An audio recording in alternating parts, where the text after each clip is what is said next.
A warm welcome to everyone tuned for Lanka Pod's online news program. Headlines. President Rajapaksa urges SAARC leaders to join forces against external threats to member nations. Prime Minister Modi meets President Rajapaksa, conveys cordial wishes for January polls.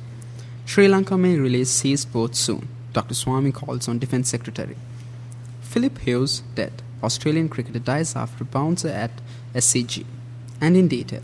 President Mahinda Rajapaksa urged SAARC leaders to join forces against external threats to member nations. Morally in keeping with SAARC spirit, we should join forces against external threats on member states. While SAARC practices has been to abstain from involvement in bilateral issues of a political nature, we must resist external manipulations, he said. Addressing the 18th SAARC summit in Kathmandu yesterday, the President emphasized the imperative need for SAARC to move forward implementing result-oriented, actionable plans which impact directly on the lives of the people. He said that having evolved in structure, form and content through almost 3 decades, SAARC is at a crucial juncture, and now there is need to shift from the present traditional approach and move towards implementing result-oriented, actionable plans which impact directly on the lives of our people. Asian News International reports that Indian Prime Minister Narendra Modi on Wednesday met President Mahinda Rajapaksa on the sidelines of the South Asian for Regional Cooperation Summit being held in Kathmandu. During the meeting, which lasted for nearly 30 minutes, the two leaders discussed matters pertaining to the interest of both nations. This is the third meeting between the two leaders since Mr. Narendra Modi took over as Prime Minister in May.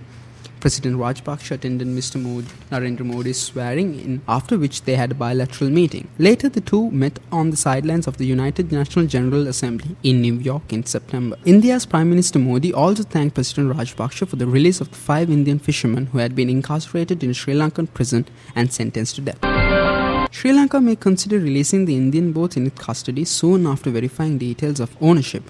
The chairman of Bharatiya Janata Party Committee for Strategic Action and leader of the Janata Party, Dr. Subrahmanyam Swamy, said on Wednesday, "I have given a list of the boat numbers and their owners to the Defence Secretary, explaining that many of them belong to poor fishermen and not rich trawler owners," he said, after meeting with the Secretary to the Ministry of Defence and Urban Development, Mr. Gotabaya Rajapaksa. And in sports news, Australian cricketer Philip Hughes passed away in hospital 2 days after he was struck on the head by a cricket ball while playing in a Sheffield Shield match at the Sydney Cricket Ground.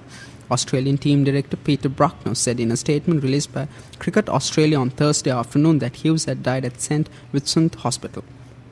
He never regained consciousness following his injury on Tuesday, he said. He was not in pain before he passed away and was surrounded by his family and close friends. As a cricket community, we mourn his loss and extend our deepest sympathies to Philip's family and friends. Thank you very much.